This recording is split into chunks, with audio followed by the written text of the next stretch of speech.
নমস্কার, আপনারা দেখছেন গ্লোব টিভি। সবার পাশে সবার সাথে গ্লোব নিউজ নিয়ে এখন আমি সুপর্ণা রয়েছি আপনাদের সঙ্গে।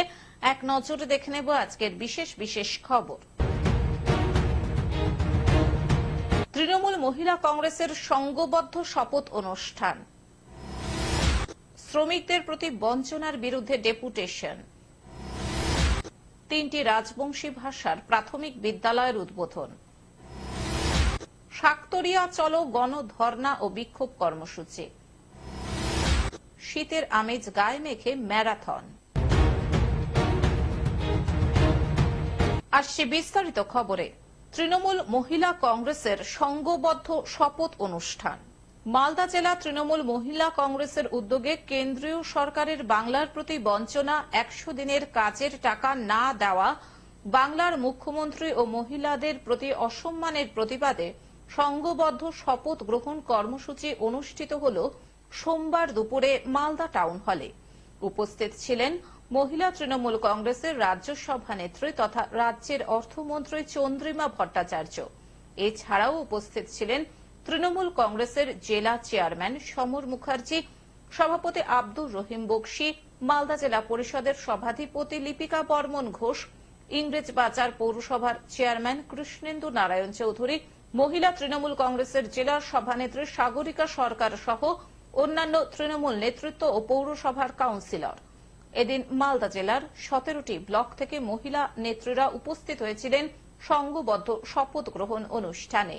বক্তব্য রাখতে গিয়ে কেন্দ্রীয় সরকারের বিরোধিতা করেন তৃণমূল নেতৃত্ব। তীব্র ভাষায় আক্রমণ করেন মহিলা তৃণমূল কংগ্রেসের রাজ্য সভানেত্রী চন্দ্রিমা ভট্টাচার্য। নির্বাচনের আগে রাম মন্দির নিয়ে রাজনীতি করছেন প্রধানমন্ত্রী। প্রতিশ্রুতি দিয়েছিলেন প্রত্যেকের অ্যাকাউন্টে 15 লক্ষ টাকা দেবেন। কোন প্রতিশ্রুতি তিনি রাখেন না। গরিব মানুষের 100 দিনের প্রকল্পের টাকা আটকে রেখেছে কেন্দ্র। বিজেপির স্লোগান মোদি হ্যায় তো মুমকিন হ্যায়, তা নিয়েও কটাক্ষ করেন তিনি। বাংলার মানবিক মুখ্যমন্ত্রী মহিলাদের জন্য যা করেছেন বিগত দিনে কোনো মুখ্যমন্ত্রী তা করেননি। আগামী লোকসভা নির্বাচনে মহিলাদের বড় ভূমিকা রয়েছে। ইতিমধ্যে রাজ্যে 23টি সাংগঠনিক জেলার মধ্যে 30তম সভা অনুষ্ঠিত হচ্ছে মালদায়। আমরা 45 দিনের কর্মসূচি করছি, যার মধ্যে 3টি পর্যায়ে আমরা এই কর্মসূচিকে সেটা একটা হচ্ছে পাড়া বৈঠক, সংঘবদ্ধ শপথ হচ্ছে মন্ত্রিসভা এবং তার সাথে চলপাল্টাই মিছিল। আজকে মালদা জেলায় আমাদের 32টি সাংগঠনিক জেলার মধ্যে 30তম সভা, আজকে এই শপথ সভা। দিদি, এই যে কেন্দ্রীয় সরকার বারবার বঞ্চনা করছে, কি বলবেন? বঞ্চনার বিরুদ্ধে আমরা লড়াই করছি, মানুষ দেখছে এবং এবার মানুষই ওদের ভোট থেকে বঞ্চিত করবে। মানুষ তো দেখছেন, সব মানুষকে তো বোকা ভাবলে চলবে। ওরা ভাবছেন মানুষকে নানান কথা বলে করবেন। যেমন 14 সালে পার করেছিলেন 2 কোটি চাকরি আর 15 লক্ষ টাকা, 19 পার করেছেন ফ্যানে বসে। পুলওয়ামা দেখেছেন আপনারা, কি সাংঘাতিক ঘটনা ঘটেছে। রাজনৈতিক ভাবে সেই স্বার্থ চরিতার্থ করার জন্য এই ধরনের ঘটনা নমকার জন্য 19 সেটা হয়ে পার হয়েছে। আবার ভাবছেন যে এটা রাম মন্দির কিংবা ধর্মীয় মেরুকরণ করে পার করবেন, সেটা হবে না। ইতিমধ্যে প্রায় 11,000 পাড়া বৈঠক করা হয়েছে। প্রায় 1.5 মাস ধরে আয়োজন করা হয় পাড়া বৈঠকের। এদিন মালদা জেলাতেও মহিলা তৃণমূল কংগ্রেসের ডাকে মহিলাদের নিয়ে সংঘবদ্ধ শপথ গ্রহণ কর্মসূচি গ্রহণ করা হলো। জেলা পরিষদের কর্মাধ্যক্ষরা আছেন, প্রত্যেকে আমি আন্তরিক শুভেচ্ছা জানাচ্ছি। আপনারা কি চান যে মালদাতে আবার বিজেপি জিতুক? আর এবার যদি বিজেপি জিতে, যে ভাতাগুলো পাচ্ছেন, লক্ষ্মী ভান্ডার, জয় জওহর ভাতা, বিধবা ভাতা, বার্ধক্য ভাতা, সাইকেল দেওয়া কিংবা আপনার লক্ষ্মী বিবাহ করার জন্য, এইগুলো যে টাকা, রূপশ্রী, কন্যাশ্রী, সেগুলো বন্ধ করে দেবে বিজেপি। সারা পশ্চিমবাংলাকে বন্ধ করতে গিয়ে যাচ্ছে। আর একটা দর্শন খুলে রেখে দিচ্ছে টিভিতে, সেটা হচ্ছে উনি মন্দিরে যাচ্ছেন, প্রণাম করছেন, তিলক লাগাচ্ছেন, একবার চশমা পরে নদীতে ডুব দিচ্ছেন আর একবার চশমা খুলে নদীতে দিচ্ছেন। উনি হচ্ছেন আমাদের ভারতবর্ষের প্রধানমন্ত্রী। ভারতবর্ষের প্রধানমন্ত্রী হবে সেই যার যোগ্যতা আছে, যিনি সব ধর্মের মানুষকে নিয়ে চলতে পারবে। মালদা থেকে অভিষেক দাসের রিপোর্ট, গ্লোব নিউজ। শ্রমিকদের প্রতি বঞ্চনার বিরুদ্ধে ডেপুটেশন। উত্তর 24 পরগনার বসিরহাটের সীমান্ত থেকে সুন্দরবনের একাধিক ব্লক থেকে 1000-এরও বেশি শ্রমজীবী সমবায় কমিটির উদ্যোগে দীর্ঘ 15 কিলোমিটার পথ পায়ে হেঁটে বসিরহাট মহকুমা শাসকের দপ্তর ঘেরাও করে বিক্ষোভ দেখাতে শুরু করে। তাদের দাবি, দীর্ঘ 24 বছর ধরে শ্রমিকদের কোন রকম ভাবে সরকার সাহায্য করে না। শ্রমিকদের প্রতি বঞ্চনা রাজ্য ও কেন্দ্রীয় সরকারের। শ্রমিকদের অবিলম্বে মজুরি বৃদ্ধি করতে হবে। 100 দিনের কাজ বন্ধ করা যাবে না। সুন্দরবনের প্রান্তিক এলাকার যেসব নদী বাঁধগুলি রয়েছে, প্রতি বছরই সেই বাঁধ ভেঙে গ্রামের পর গ্রাম প্লাবিত হচ্ছে। সেই বাঁধের সংস্কার করতে হবে। রাজ্যের শ্রমিকেরা রাজ্যের কাজ না পাওয়ায় বাধ্য হয়ে ভিন রাজ্যে পাড়ি দিচ্ছে। সেখানে তাদের জীবনের ঝুঁকি নিয়ে কাজ করতে হচ্ছে। অবিলম্বে শ্রমিকদের প্রতি নজর দিতে হবে সরকারের। কোন রকম ভাবে বঞ্চনা করা যাবে না। মোট 8 দফা দাবি নিয়ে গতকাল বসিরহাট মহকুমা শাসকের দপ্তরে ডেপুটেশন জমা দিলেন তারা। গণতন্ত্র বলতে আমরা এটাই বোঝাতে চাইছি যে সাধারণ মানুষের কথা অনুযায়ী সাধারণ মানুষের মতামত নিয়ে দেশ পরিচালিত হবে। এখানে কেউই ছড়ি ঘোরাতে আসবে না। বসিরহাট থেকে শ্যাম বিশ্বাসের রিপোর্ট, গ্লোব নিউজ। 3টি রাজবংশী ভাষার প্রাথমিক বিদ্যালয়ের উদ্বোধন। দক্ষিণ দিনাজপুর জেলার গঙ্গারামপুরে 3টি রাজবংশী ভাষার প্রাথমিক বিদ্যালয়ের ভার্চুয়ালি উদ্বোধন করলেন মুখ্যমন্ত্রী মমতা বন্দ্যোপাধ্যায়। কোচবিহারের প্রশাসনিক সভার মঞ্চ থেকে সোমবার দুপুরে ভার্চুয়ালি 198টি রাজবংশী ও 2টি কামতাপুরী প্রাথমিক বিদ্যালয়ের শুভ উদ্বোধন করলেন মুখ্যমন্ত্রী। পাশাপাশি জেলা সফরের আগেই দক্ষিণ দিনাজপুর জেলার গঙ্গারামপুরের 3টি রাজবংশী ভাষার প্রাথমিক বিদ্যালয়ের উদ্বোধন করলেন তিনি।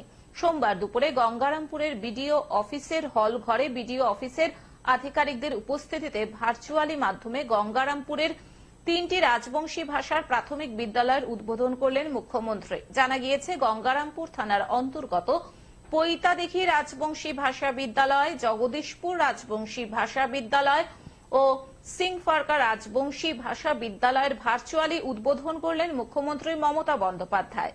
এদিন গঙ্গারামপুরে বিডিও অফিসে রাজবংশী ভাষার 3টি প্রাথমিক বিদ্যালয়ের ভার্চুয়ালি উদ্বোধনী অনুষ্ঠানে উপস্থিত ছিলেন গঙ্গারামপুরের বিডিও অর্পিতা ঘোষাল, গঙ্গারামপুর পঞ্চায়েত সমিতির সভাপতি বিউটি সরকার, গঙ্গারামপুর পঞ্চায়েত সমিতির সহ সভাপতি রঞ্জন প্রামাণিক সহ বিডিও অফিসের অন্যান্য আধিকারিকেরা।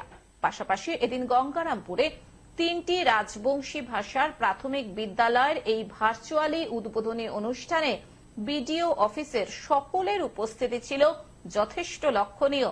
40 দিনের একটা কর্মসূচি চলছে, যেটা 22শে ডিসেম্বর থেকে শুরু হয়েছে, 4 ফেব্রুয়ারি অবধি চলছে। এটা 3টি পর্যায়ে হচ্ছে। এটা যেরকম আপনি দেখলেন যে প্রত্যেকটা কর্মী সভা, আমাদের 35টি সাংগঠনিক জেলা, 35টি সাংগঠনিক জেলায় আমাদের এই কর্মী সভা সংঘবদ্ধ শপথ এই নামাঙ্করণে হচ্ছে। এবং আজকে এটা 29তম আমি এখানে আজকে করলাম, 29তম সভা। তাছাড়া আমাদের পাড়া বৈঠক, সেই পাড়া বৈঠকও হয়েছে এবং হচ্ছেও। পাড়া বৈঠক হচ্ছে 11,000 পাড়া বৈঠক এর মধ্যে হয়ে গেছে এবং আরও চলছে পাড়া বৈঠক। আর চলো পাল্টাই মিছিল, এই মিছিলও আমাদের সমান্তরালভাবে চলছে। যেখানে পাড়া বৈঠক হয়ে গেছে সেই অঞ্চলগুলো চলো পাল্টাই মিছিল হচ্ছে। এবং 30 তারিখে আমরা সব জেলায় মহাত্মাজি প্রয়াণ দিবসে আমরা এই চলো পাল্টাই মিছিল ডাক দিয়েছি। কলকাতাতেও হবে বড় মিছিল, কিন্তু এই 2টি জেলায় যেহেতু আমাদের মাননীয় মুখ্যমন্ত্রী আসবেন, প্রশাসনিক তার কাজ আছে, সুতরাং এই 2টো জেলা দক্ষিণ দিনাজপুর আর উত্তর দিনাজপুর সেদিন মিছিল করবেন। দক্ষিণ দিনাজপুর থেকে জয়দীপ মৈত্রর রিপোর্ট, গ্লোব নিউজ। শাকতরিয়া চলো গণধর্ণা ও বিক্ষোভ কর্মসূচি। কোল এমপ্লয়িজ ফোরাম, ইসিএল, বিসিসিএল কমিটির শাকতরিয়া চলো গণধর্ণা ও বিক্ষোভ কর্মসূচি আসানসোলের ইসিএল এর শাকতরিয়া সদর দপ্তরের মুখ্য গেটের সামনে করা হয়। মূলত 15 দফা দাবিতে এই কর্মসূচি, যেমন অবিলম্বে পেনশন এআইসিপিআই এর বৃদ্ধি অনুসারে ডি এর সাথে সংযুক্ত করতে হবে, অবিলম্বে বিওটি দ্বারা প্রণীত নিয়ম অনুযায়ী চিকিৎসা বিল পরিশোধ করতে হবে, অবিলম্বে সমস্ত অবসর অথবা টার্মিনাল সুবিধা যেমন basic pay update, gratuity, pension NPS ছুটি, অসুস্থ ছুটির মজুরি দিতে হবে সহ একাধিক দাবিতে এই বিক্ষোভ কর্মসূচি কোল এমপ্লয়িজ ফোরামের পক্ষ থেকে। এদিন উপস্থিত ছিলেন চণ্ডী চ্যাটার্জি, বিমান মিত্র, অশোক রায় সহ আরো অনেকে। উপস্থিত হয়েছে সমস্ত এরিয়া থেকে, ইসিএল এর যত এরিয়া থেকে আমাদের উপস্থিত হয়েছেন সমস্ত যারা রিটায়ার্ড করেছেন, রিটায়ার্ড এমপ্লয়িজরা এখানে এসছেন বিভিন্ন দাবি দাওয়ানে। তার মূল দাবি হচ্ছে তারা যে সমস্ত লিখিতভাবে যে ডিসিশন হয়ে আছে সেই ডিসিশনের বিরোধিতা করছে ইসিএল ম্যানেজমেন্ট, বিশেষ করে পার্সোনাল ডিপার্টমেন্ট। এত অত্যাচার, এত অত্যাচারিত হচ্ছে, এত নেগলেক্টেড হচ্ছে। তারা যখন যায় কোনো অফিসে, সেই অফিসে তাদেরকে বসাতে দূরে কথা, তাদেরকে এত হেয় করে, অসম্মান করে, এবং তার প্রতিবাদে আমরা কিন্তু এখানে জমায়েত হয়েছি। আমরা বলতে চাইছি যে আজকে এই সমস্ত শ্রমিক কর্মচারী যারা অফিসারবৃন্দ, যারা একসময় এই কোম্পানিকে দাঁড় করিয়েছেন, যার দাঁড়েতে এখানে আজকে 2.5 লাখ, 3 লাখ, 4 লাখ টাকা বেতন পাচ্ছেন, তারা কিন্তু আজকে পেনশন পায়। আমাদের যারা কর্মচারী আছে তাদের মাত্র 100 টাকাও আছে, 2000 টাকাও আছে। এই ধরনের কর্মচারীরা তাদের দাবি দেওয়া নিয়ে এখানে এসছে। আমরা ওদের কাছে পরিষ্কার বলতে চাই যে আমাদের যে হক, আমাদের যে দাবি, সেটা ন্যায্য দাবি, এবং এই দাবি থেকে আমরা কোথাও নড়তে হবে না। আজকে আমরা এখানে বাধ্যই আমরা এখানে বসছি। এখানে এত বয়স্ক লোকরা যারা এসছেন তারা নিজের স্বেচ্ছায় আসেনি, তাদেরকে বাধ্য করা হয়েছে, এবং এই বাধ্যতামূলক আমরা চেয়েছি যে আমরা ডিপির সঙ্গে বা সিএমডির সঙ্গে দেখা করব। যদি দেখা না করে তো আমাদের যা পরবর্তীকালে আমার অ্যাকশন নেওয়া সেটা এমন। আমাদের চেয়ারম্যান সাহেব 1 ঘন্টা আগে আমাদের সেক্রেটারি, কোল ইন্ডিয়া চেয়ারম্যানের সেক্রেটারি আমাকে টেলিফোন করে জানিয়েছেন যে উনি আসতে বলেছেন, কিন্তু আমি বললাম যে আমি আসতে পারছি না, আগামীকাল যাবো। এমনিতে চেয়ারম্যানের সঙ্গে আমি যত মিটিং করেছি তাতে সহানুভূতি সহকারে, যেখানে কোল ইন্ডিয়ার চেয়ারম্যান যিনি সহানুভূতি সহকারে আমাদের সঙ্গে মিটিং করছেন এবং সমস্ত দাবি দেওয়া অনেকটাই মেনেছেন, এবং আশা করি 1 মাসের মধ্যে অনেক দাবি দেওয়া আমরা সলভ করতে পারবো। তার মধ্যে একটা তো সব থেকে বড় সলভ করলেন, যেটা 25,000 টাকা দীর্ঘদিন ধরে চলে। আপনারা ভাবুন তো যে একটা 2জন মানুষের চিকিৎসা করার জন্য বছরে 25,000 টাকা মাত্র দিচ্ছে। সেই 25,000 টাকাটা 8 লাখ টাকা খরচা করতে 32 বছর তাকে বাঁচতে হবে। নিজের পয়সা থাকা করতেও সে টাকাটা নিজে পাবে না, তাকে টাকার অভাবে তাকে মরে যেতে হবে। আসানসোল থেকে সৌমিত্র গাঙ্গুলির রিপোর্ট, গ্লোব নিউজ। শীতের আমেজ গায়ে মেখে ম্যারাথন। রাজ্য পর্যায়ে স্বেচ্ছাসেবী সংগঠন প্রকাশ ফাউন্ডেশনের জলপাইগুড়ি জেলা শাখার পক্ষ থেকে আয়োজিত প্রথম বর্ষের ম্যারাথন দৌড় প্রতিযোগিতা ব্যাপক সাড়া ফেলেছে দৌড়বীরদের মধ্যে। সোমবার 10 ডিগ্রি সেলসিয়াস তাপমাত্রার মধ্যে জলপাইগুড়ির আসাম মোড় থেকে পিডব্লিউডি মোড় পর্যন্ত প্রায় 6.4 কিলোমিটার ম্যারাথন দৌড়ে অংশ নিতে জলপাইগুড়ি ছাড়াও কলকাতা, ডালখোলা সহ রাজ্যের বিভিন্ন প্রতিযোগীরা আসেন। মোট 84 জন প্রতিযোগী অংশগ্রহণ করেন এই রান ফর জলপাইগুড়ি ম্যারাথন দৌড় প্রতিযোগিতায়। এই প্রসঙ্গে হুমায়ুপুর প্রকাশ ফাউন্ডেশনের সভাপতি নবেন্দু মল্লিক জানান, প্রকাশ ফাউন্ডেশন রাজ্য জুড়ে বিভিন্ন সামাজিক কাজের সঙ্গে যুক্ত থাকলেও এই প্রথম ম্যারাথন দৌড় প্রতিযোগিতার আয়োজন করেছে। অভূতপূর্ব সাড়া পেয়েছি আমরা। রাজ্যের বিভিন্ন স্থানের ক্রীড়া প্রেমীরা এই প্রতিযোগিতায় অংশগ্রহণ করে। পুরুষ 84 জন প্রতিযোগী অংশগ্রহণ করেছেন। সফলভাবে সম্পন্ন হয়েছে আসাম মোড় থেকে পিডব্লিউডি মোড় পর্যন্ত এই ম্যারাথন। প্রকাশ ফাউন্ডেশন বিভিন্ন রকম সামাজিক কাজকর্ম করে, আপনারা জানেন, কিন্তু এই প্রথমবার আমরা একটা স্পোর্টস ইভেন্ট অর্গানাইজ করলাম, যেখানে অসাধারণভাবে সফল, আমি বলছি, দক্ষিণবঙ্গ থেকে, কলকাতা থেকে পার্টিসিপেন্ট এসছে, ডালখোলা থেকে এসছে, কোচবিহার থেকে এসছে। এত দূর পর্যন্ত আমরা প্রচার করিনি, তারপরেও পার্টিসিপেন্ট এসছেন, বিশেষ করে মহিলা পার্টিসিপেন্টরা এসছেন, আমাদের পাহাড়ের ভাই বোনেরা এসছেন, তারা কষ্ট করে আমাদের অফিসে রাত্রিবেলা থেকেছেন এবং আমাদের সঙ্গে অংশগ্রহণ করেছেন।